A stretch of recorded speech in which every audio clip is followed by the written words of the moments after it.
let's go here. Meantime, it is unzipping here.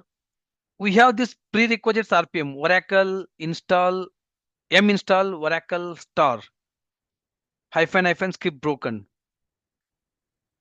So this Oracle star, the moment you give this Oracle star, on this lab one, it's going to install couple of things. Let's say it will set all your kernel parameters. It will set your all the prerequisites RPMs. It will set all your shared memory component, and it will create all your users and groups.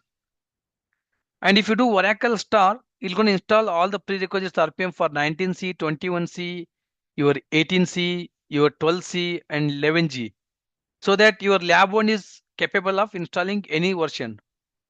And if you're looking for only specific version, you have to call this one m install Oracle 19C, Oracle 21C. If I give Oracle star, meaning install all the RPM whatever available. Right now your unzip is done here. If you take a look here, ID Oracle, it says no Oracle user. If you try to log into Oracle user, and Oracle user does not exist. And the moment I install this m RPM, m install Oracle star, and if you look at here, what it's doing, it is installing your 18C prerequisites RPM, 19C prerequisites RPM, 21C, 12C release 2, and your 11G release 2, 12C release 1, and other Oracle RPMs. So meaning your lab one is capable of installing now 11G database, 12C database, and 18C database, 19C database, 21C database. If you go with this Oracle star, post that you can install any version of database. All the prerequisites are set for this server. If you say, okay, this server is dedicatedly for only 19C, I don't want this 11G, I don't want this 12C, I don't want this 18C, 21C, you have to call out this specific RPM, Oracle database. Here, Oracle database, enterprise 19C, or you can go with this RPM version itself. Or you want to go for only 21C, you can go for only this 21C. It's going to install only that specific version, and this server is capable of installing only that specific version. You cannot install any other version. But I'll just go with the default Oracle star. It says, do you want to continue? Yes. It will install these 27 packages. And also, if you look at here, before installing this RPM, I tried to log in with Oracle user. Switch user, Oracle, it says Oracle user does not exist. After this RPM installation, automatically all the kernel parameters will be set, all the RPMs will be installed, all the shared memory settings will be done for you, and also all the users and groups are set for you. All the Oracle users and groups, all will be created default.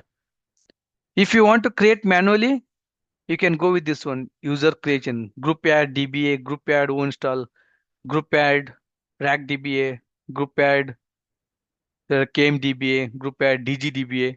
There are so many groups you need to create manually.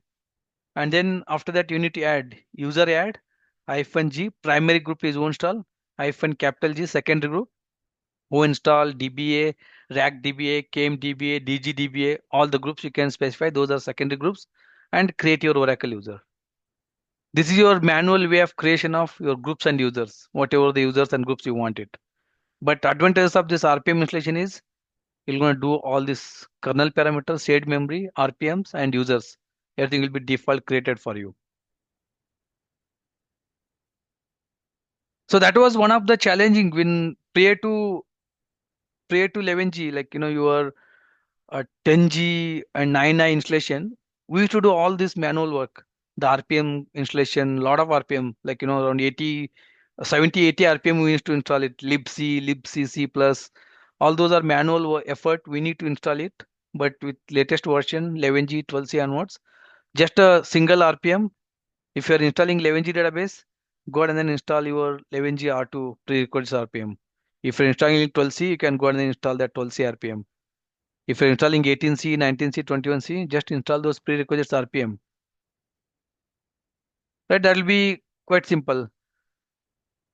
Here, advantages is If you have internet access, you can directly go and then install this RPM by running this command. You'll directly connect to Oracle M repository and download the RPM and install it. If you don't have the internet access, then you need to manually download that. You can go to this link here. They're gonna give an option. You have to manually download that RPM and then copy that RPM to your VM and manually install that RPM. If you don't have a internet access, that's a manual work. Right. Your RPM is installed. Now you can do quickly ID Oracle. And if you see ID Oracle, earlier when I do ID Oracle, it did not say it, it's errored out. Where was that? Right here. ID Oracle, no such a user. And now after that, I try to do login Oracle user does not exist. Now if you see ID Oracle, Oracle user got created with the install group and DBA group. If I do SU Oracle, I can able to log into Oracle user now. That's part of your RPM installation. Now you can quickly take a look etc passwd, and this is the Oracle user which got created. Cat etc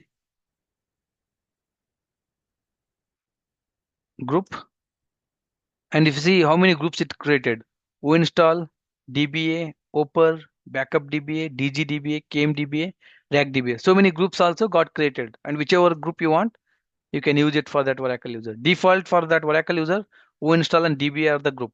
If I do ID Oracle, so default install and DBA group are part of that Oracle user. That's more than enough for now. Right, that is your software unzip and the prerequisite RPM installation. And as part of that, the users and groups are got created. Again, this is advantage what I just spoke. All the kernel parameter, prerequisite RPM, and users and groups are part of that RPM installation.